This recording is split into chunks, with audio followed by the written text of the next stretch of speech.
केवल ईश्वर एक सत पदार्थ है। ईश्वर एक है, इसमें किसी को विवाद नहीं होता।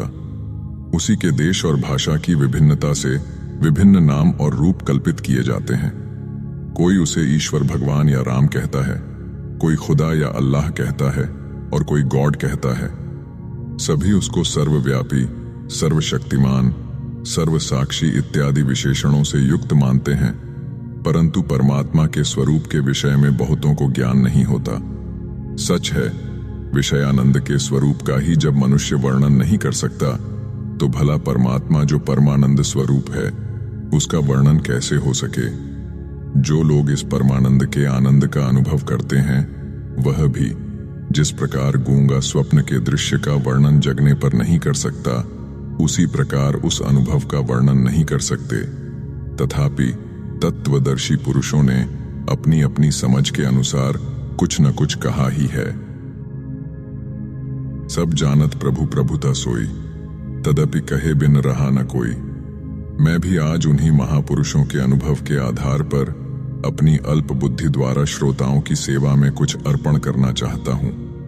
विचार कर देखा जाए तो सृष्टि की रचना में ब्रह्मा से लेकर छोटे से छोटे कीट पर्यंत दो ही मुख्य वस्तुएं प्राप्त होंगी, प्रकृति और पुरुष। इन्हीं दोनों के द्वारा नाम रूप की उपाधि से मायाकृत 84 लाख योनियों की कल्पना होती है, परंतु इस नाना प्रकार की उपाधि में ज्ञानी एक ही पुरुष को ग्रहण करता है। जड़ चेतन गुण दोषमय, विश्व कीन्ह करतार, संत हंस गुण गहि पय, परिहरि बारी विकार। तात्पर्य यह है कि जिस प्रकार हंस के सामने दूध और पानी मिलाकर रखने से वह दूध पी लेता है और पानी छोड़ देता है, उसी प्रकार संत पुरुष मायाकृत नाम रूप की उपाधि को छोड़कर चेतन मात्र को ग्रहण करते हैं, क्योंकि चेतन ही एक नित्य पदार्थ है, नाम रूप तो विनश्वर है।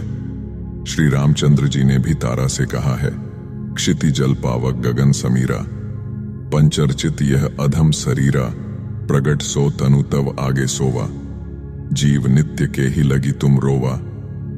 जिस प्रकार जगत के स्थूल पंच महाभूत नाशवान हैं, उसी प्रकार उनसे बना हुआ शरीर भी नाशवान है तथा सूक्ष्म शरीर भी नाशवान है।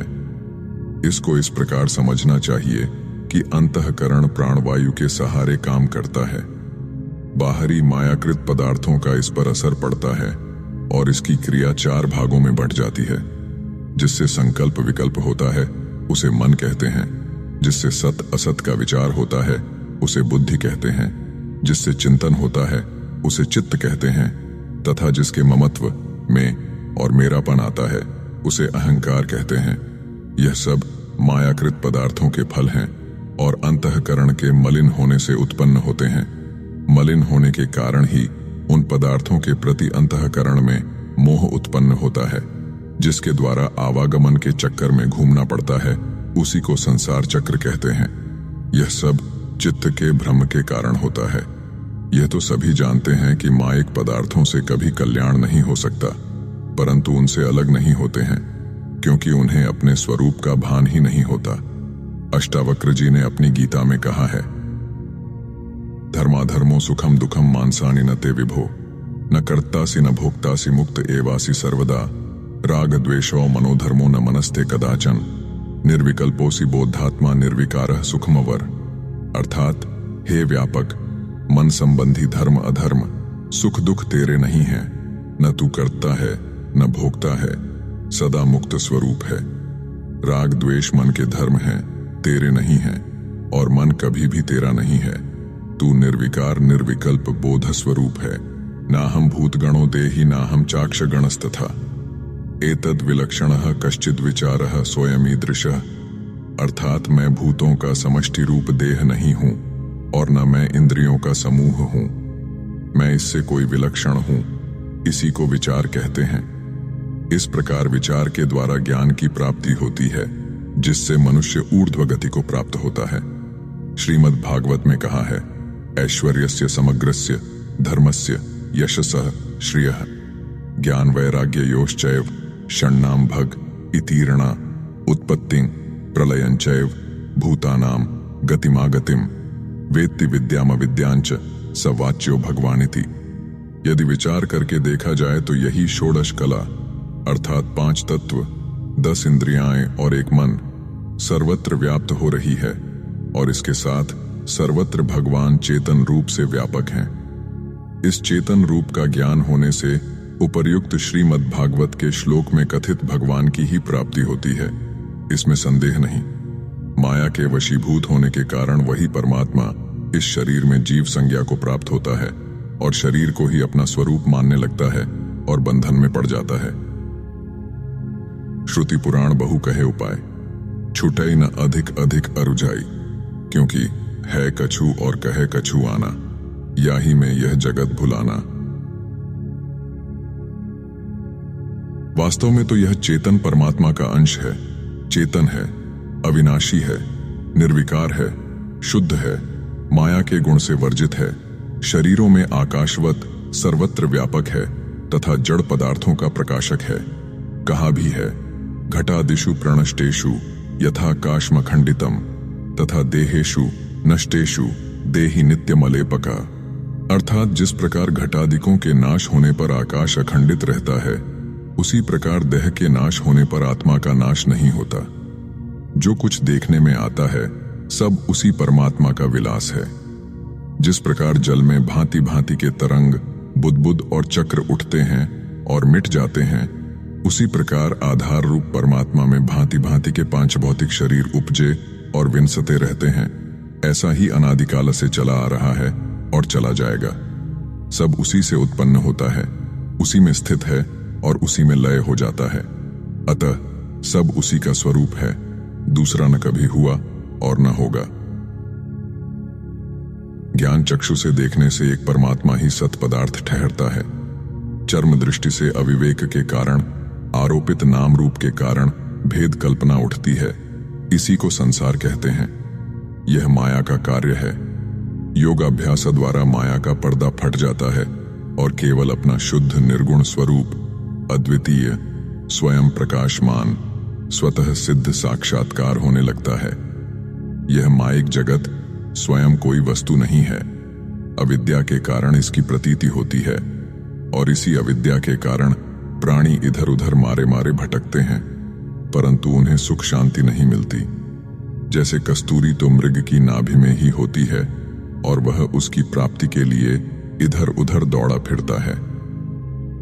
इसलिए उचित है कि ज्ञान योग द्वारा अपनी आत्मा में अखंड आनंद स्वरूप परमात्मा का साक्षात्कार कर संसार के भ्रम से मुक्त हो शांति प्राप्त की जाए। क्योंकि जब तक अपने स्वरूप का साक्षात्कार नहीं होता है, तब तक किसी प्रकार भी शांति नहीं मिल सकती। साक्षात्कार हो जाने पर कर्म बंधन में प्राणी नहीं आ सकता, क्योंकि अपना वास्तविक स्वरूप निष्क्रिय है।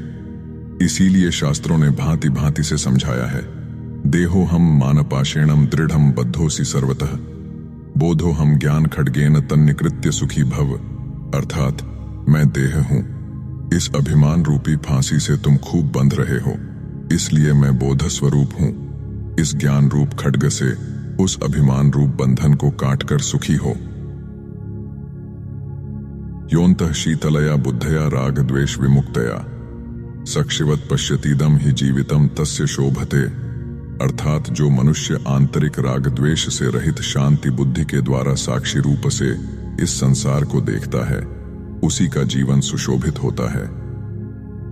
गीता में श्री भगवान कहते हैं, निर्माण मोहा जित संग दोषा अध्यात्म नित्या विनिवृत्त कामा द्वंद्वैर विमुक्ता सुख दुख संज्ञे प्रगच्छन्त्य मूढ़ा पद्मव्ययम तत्, अर्थात जिनका मान मोह जाता रहा है, जो आसक्ति रहित हैं, जो अध्यात्म ज्ञान में सदैव स्थिर रहते हैं, जिनकी कामनाएं दूर हो गई हैं, जो सुख दुख संज्ञक द्वंद्वों से मुक्त हो गए हैं, वे ज्ञानी पुरुष उस अव्यय पद को प्राप्त होते हैं।